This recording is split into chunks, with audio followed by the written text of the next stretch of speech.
Do, and news that just came out with Hillary Clinton essentially saying free college for 80% of the population. You know, you go to college campuses a lot, you talk to millennials a lot, trying to change some of the progressive mindsets.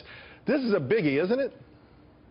Yeah, and a rather predictable one. And so, look, Hillary Clinton has no record to run on. In fact, if she tried to run on her record, I think it actually hurts her. So she's just going to do the Bernie Sanders thing, which is promise a bunch of free stuff that she'll never be able to fulfill to try to get more people into the Democratic ranks. And Hillary Clinton's an incredibly flawed candidate.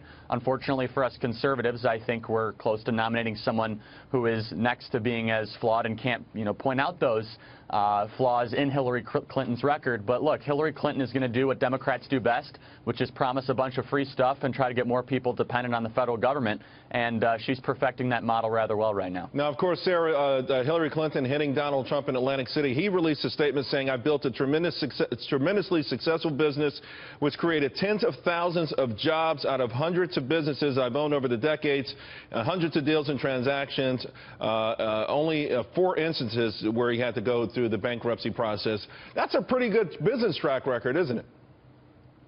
Right, and it's hard for Hillary Clinton to hit Donald Trump on things like filing for bankruptcy when Donald Trump himself embraces those past dealings because he says it's evidence that he knows how to manage an organization and he knows exactly what loopholes and weaknesses exist in our economy and our business structure because he's taken advantage of them in the past. So it's hard for the argument to be effective when Donald Trump is not running away from it. In fact, he's running on his business record. Yeah, unlike Mitt Romney, who got caught up with the notion of running away from his own tremendous success, in my mind, giving away the election. Donald Trump not making that mistake. But, David, Hillary Clinton, though, going hot and heavy, and I guess he's going to have to answer this whenever they finally meet in sort of the next time they meet each other one-on-one. She took Donald Trump to task for his furniture being made in Turkey, the suits in Mexico, the lamps in China.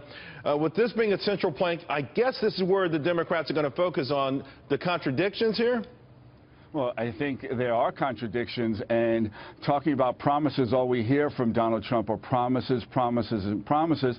But we also but he does have a track record, though, of success. You've got to give him that much, David. Might I finish? I only got one sentence out. You're going to finish, but I just wanted to sort of set the record straight there. Go ahead, buddy. Well, let's set the record straight. You have not only what you just mentioned with him talking about making America great, yet he's shipping jobs overseas. One. Secondly, he's got 3,500 lawsuits pending in courts. He's going to have to answer there first before the American people make a judgment as well. But I'm sure they'll factor that in when it comes to electing the next president of the United States. Because how can you have 3,500 lawsuits against you in your business dealings and a record of what? Bankruptcies? What, we should all go into bankruptcy because that'll make us all better? Give me a break. Sarah, how many FBI investigations? How many FBI investigations has Donald Trump been under? 3,500 lawsuits. I'll keep repeating it as long as you want to mention. There's an old expression. There's an old expression. If you're not getting sued, you're not doing enough business.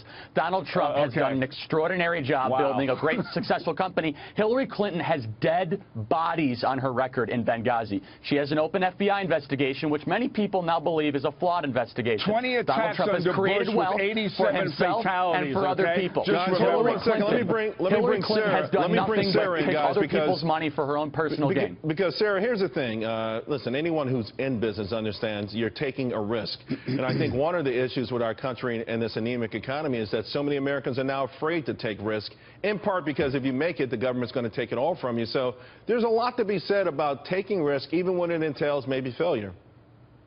Exactly. I mean, you don't build an organization as large as Donald Trump's without accumulating also a record that has things on it that maybe aren't so great. But to the argument that Donald Trump moving his business operations overseas in some instances somehow being an argument against his support for workers. I mean, Donald Trump has acknowledged that the incentive structure pushes these companies overseas, and he knows that firsthand because he's experienced it in his business. And he has staunchly opposed the trade deals that's created that economic situation since the beginning. And Hillary Clinton has not. So workers sympathize with Donald Trump more because they recognize that his opposition to these big trade deals are key to bringing those business operations back on American soil. Charles, if I might add, sure. I think what your viewers most stand by is practice what you preach. And you can't stand in front of tens of thousands of people and talk about making America great while you're not mentioning that you've been shipping jobs overseas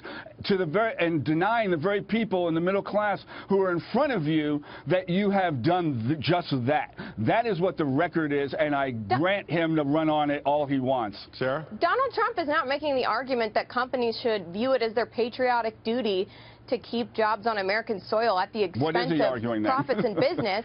He's arguing that the economy should be structured so that companies are incentivized economically to stay in America. And he knows that that's not the case now because that's what he's experiencing. All right, guys, let's leave it there. Very spirited, to say the least. I appreciate it.